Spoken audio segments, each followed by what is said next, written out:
అందరికీ నమస్కారం. Welcome to our channel భక్తి మాలికలు. శ్రీ సాయినాథాయ నమః. శ్రీ సాయి సచ్చరిత్రము 3వ అధ్యాయము. సాయిబాబా అనుమతి వాగ్దానము, భక్తులకు వేరువేరు పనులను నియమించుట, బాబా కథలు, దీపస్తంభములు, సాయిబాబా మాతృప్రేమ, రోహిల్లా కథ, బాబా యొక్క అమృతతుల్యమగు పలుకులు.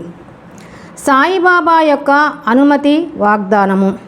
వెనుకటి అధ్యాయములలో వర్ణించిన ప్రకారము శ్రీ సాయి సచ్చరిత్రము వ్రాయుటకు బాబా పూర్తి అనుమతి వసంగుచు ఇట్లు నుడివిరి: సచ్చరిత్ర వ్రాయు విషయంలో నా పూర్తి సమ్మతి కలదు. నీ పనిని నీవు నిర్వర్తించుము, భయపడుకుము, మనస్సు నిలకడగా ఉంచుము, నా మాటల యందు విశ్వాసముంచుము. నా లీలలు రాసినచో నైవేద్య అంతరించిపోవును. శ్రద్ధాభక్తులతో వానిని వినిన వారికి ప్రపంచమందు వ్యామోహము క్షీణించును. బలమైన ప్రేమ భక్తి కెరటములు లేచును. ఎవరైతే నా లీలలలో మునిగెదరో వారికి జ్ఞానరత్నములు లభించును. ఇది విని రచయిత మిక్కిలి సంతసించెను. వెంటనే నిర్భయుడయ్యెను. కార్యము జయప్రదముగా సాగునను ధైర్యము కలిగెను. అటుపైని మాధవరావు దేశపాండే ఉరఫ్ శ్యామా వైపు తిరిగి బాబా ఇట్లనెను: ప్రేమతో నా నామమును ఉచ్చరించిన వారి కోరికలన్నీ నెరవేర్చెదను, వారి భక్తిని హెచ్చించెదను, వారిని అన్ని దిశలందు కాపాడెదను. ఎవరైతే మనఃపూర్వకముగా నాపై పూర్తిగా ఆధారపడి ఉన్నారో వారు ఈ కథలు వినున్నప్పుడు అమితానందమును పొందెదరు. నా లీలలను గానము చేయు వారికి అంతులేని ఆనందమును శాశ్వతమైన తృప్తిని ఇచ్చేదనని నమ్ముము. ఎవరైతే నన్ను శరణు వేడెదరో, భక్తి విశ్వాసములతో నన్ను పూజించెదరో, నన్నే స్మరించెదరో, నా రూపమును తమ మనస్సును నిలుపుకొనెదరో వారిని దుఃఖబంధనముల నుండి తప్పింతును. ప్రాపంచిక విషయములన్నింటినీ మరచి నా నామమునే జపించుచు, నా పూజనే సల్పుచు, నా లీలలను చరిత్రమును మననము చేయుచు ఎల్లప్పుడూ నన్ను జ్ఞప్తి యందుంచుకుని వారు ప్రపంచ విషయములందెట్లు తగులుకొందురు. వారిని మరణము నుండి బయటకు లాగెదను. నా కథలు వినినచో సకల రోగములు నివారింపబడును. కావున భక్తి శ్రద్ధలతో నా కథలను వినుము, వానిని మనమున నిలుపుము. ఆనందమునకు తృప్తికి ఇదియే మార్గము. నా భక్తుల యొక్క గర్వాహంకారములు నిష్క్రమించును. నా లీలలు వినువారికి శాంతి కలుగును. మనపూర్వకమైన నమ్మకము కలవారికి శుద్ధ చైతన్యముతో తాదాత్మ్యము కలుగును. సాయి సాయి అను నామమును జ్ఞప్తి యందుంచుకున్నంత మాత్రమున చెడు పలుకుట వలన వినుట వలన కలుగు పాపములు తొలగిపోవును. భక్తులకు వేర్వేరు పనులు నియమించుట. భగవంతుడు వేర్వేరు భక్తులను వేర్వేరు పనులకు నియమించును.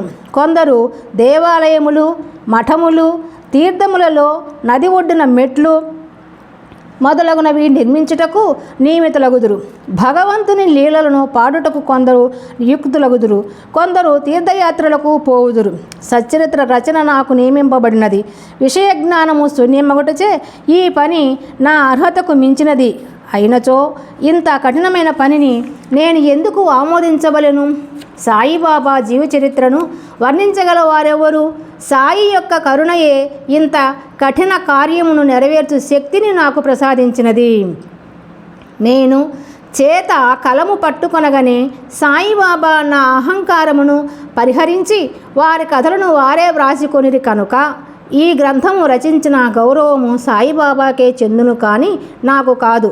బ్రాహ్మణుడనై పుట్టినప్పటికీ శృతి స్మృతి అను 2 కళ్ళు లేకుండాటచే సాయి సచ్చరిత్రను నేను వ్రాయలేకుంటుని.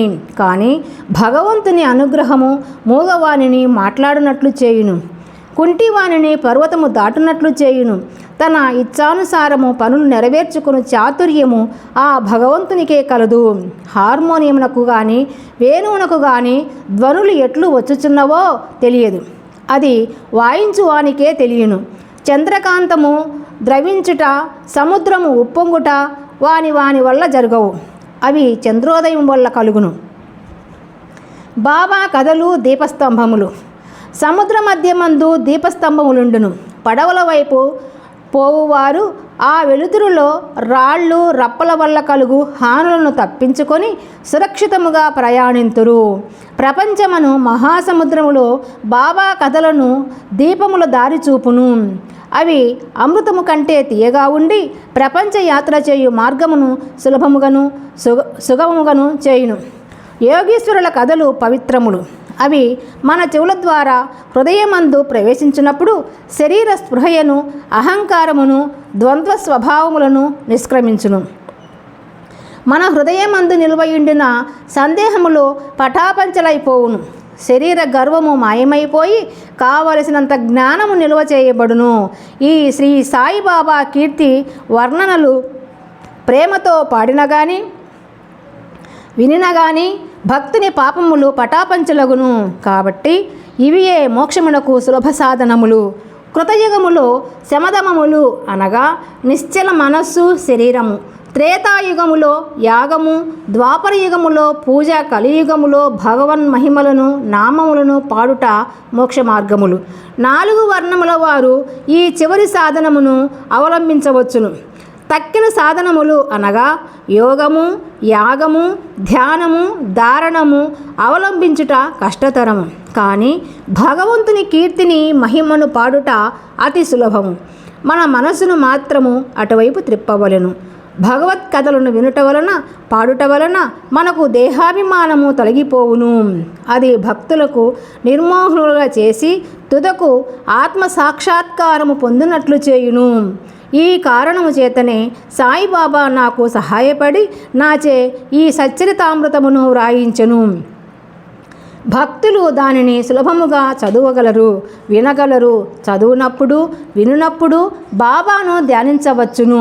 వారి స్వరూపమును మనస్సునందు మననము చేసుకొనవచ్చును. ఈ ప్రకారముగా గురువునందు, తదుపరి భగవంతుని యందు భక్తి కలుగును. తుదకు ప్రపంచమందు విరక్తి పొంది ఆత్మ సాక్షాత్కారము సంపాదించగలుగుదుము. సచ్చరితామృతము వ్రాయుట, తయారు చేయుట,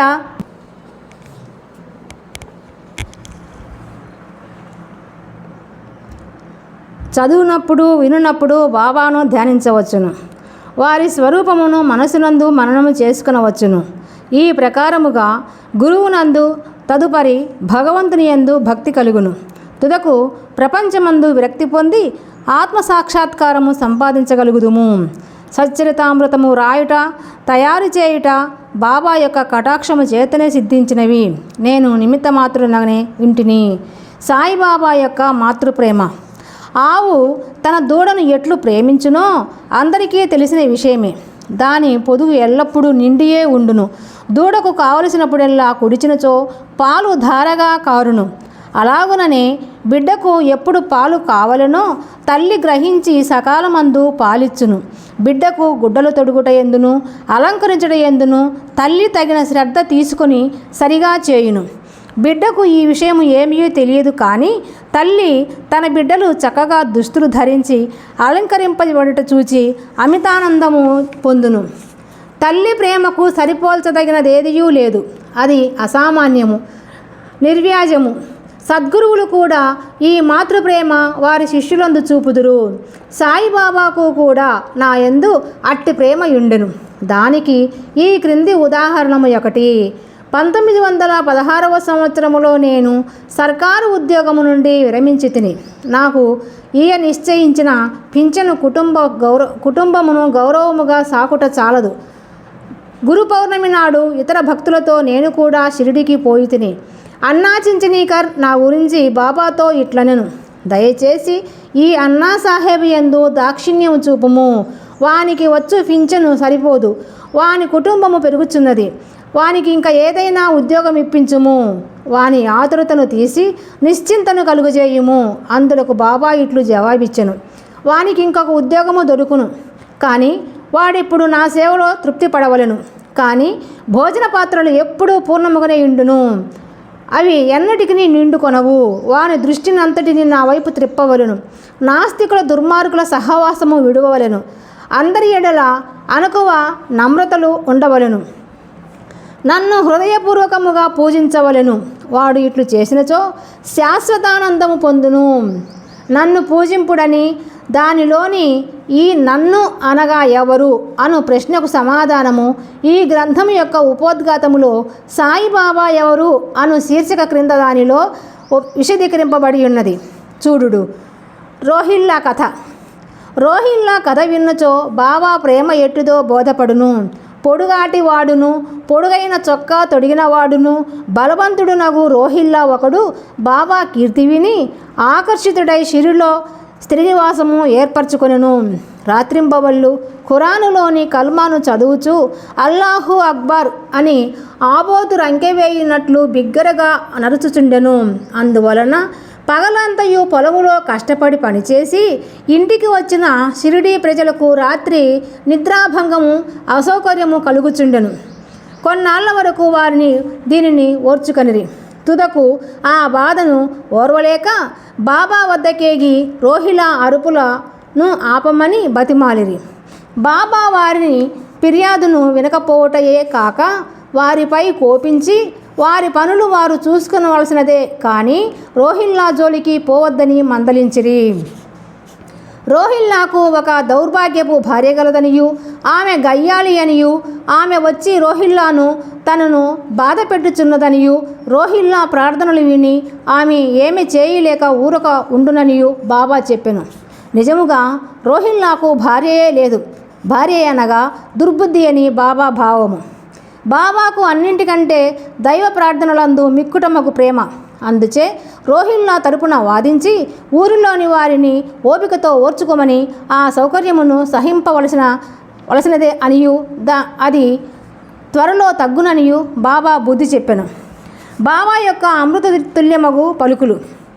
ఒకనాడు మధ్యాహ్న ఆరతి అయిన పిమ్మట భక్తులందరూ తమ తమ బస్సులకు పోవుచుండిరి.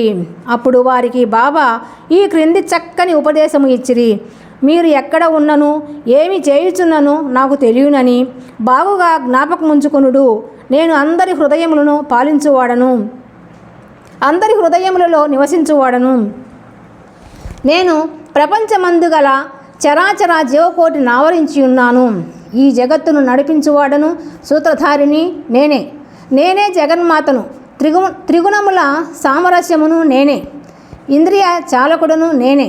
సృష్టి స్థితి లయకారకుడను నేనే. ఎవరైతే తమ దృష్టిని నా వైపు త్రిప్పెదరో వారికి ఏ హాని కానీ బాధ కానీ కలుగదు. నన్ను మరచిన వారిని మాయ శిక్షించును. పురుగులు, చీమలు తదితర దృశ్యమాన చరాచర జీవకోటి అంతయు నా శరీరమే, నా రూపమే. ఈ చక్కని అమూల్యమైన మాటలు విని వెంటనే నా మనసులో ఏ నౌకరీ కొరకు యత్నించక గురుసేవలోనే నిమగ్నమగుటకు నిశ్చయించుకుంటుని. కానీ అన్నాచించనీకరు ప్రశ్నకు బాబా చెప్పిన సమాధానము నా మనస్సునందుండెను. అది జరుగునా లేదా అని సందేహము కలుగుచుండెను. భవిష్యత్తులో బాబా పలికిన పలుకులు సత్యములైనవి. నాకొక సర్కారు ఉద్యోగము దొరికెను, కానీ అది కొద్ది కాలం వరకే. అటు పిమ్మట వేరే పని ఏదియూ చేయక శ్రీ సాయి సేవకు నా జీవితమంతయు సమర్పించితిని. ఈ అధ్యాయమును ముగించబోవు ముందు చదువరులకు నేను చెప్పునదేమన్నా బద్ధకము, నిద్ర, చంచల మనస్సు, దేహాభిమానము మొదలగు వానిని విడిచి వారు తమ యావత్తు దృష్టిని సాయిబాబా కథల వైపు త్రిప్పవలెను. వారి ప్రేమ సహజముగా ఉండవలెను. వారు భక్తి యొక్క రహస్యమును తెలుసుకొందురుగాక. ఇతర మార్గములు అవలంబించి అనవసరముగా అలసిపోవద్దు. అందరూ ఒకే మార్గమును త్రొక్కుదురుగాక, అనగా శ్రీ సాయి కథలను విందురుగాక. ఇది వారి అజ్ఞానమును నశింపజేయును, మోక్షమును సంపాదించి పెట్టును. లోభి ఎక్కడ ఉన్నప్పటికీ వాని మనస్సు తాను పాతిపెట్టిన సొత్తునందే ఉండునట్లు బాబాను కూడా ఎల్లరూ తమ హృదయములందు స్థాపించుకొందురుగాక. 3వ అధ్యాయము సంపూర్ణము. సద్గురు శ్రీ సాయినాథర్పణమస్తు. శుభం భవతు. ఈ వీడియో మీకు నచ్చినట్లయితే లైక్ చేయండి, సబ్స్క్రైబ్ చేసుకోండి ప్లీజ్.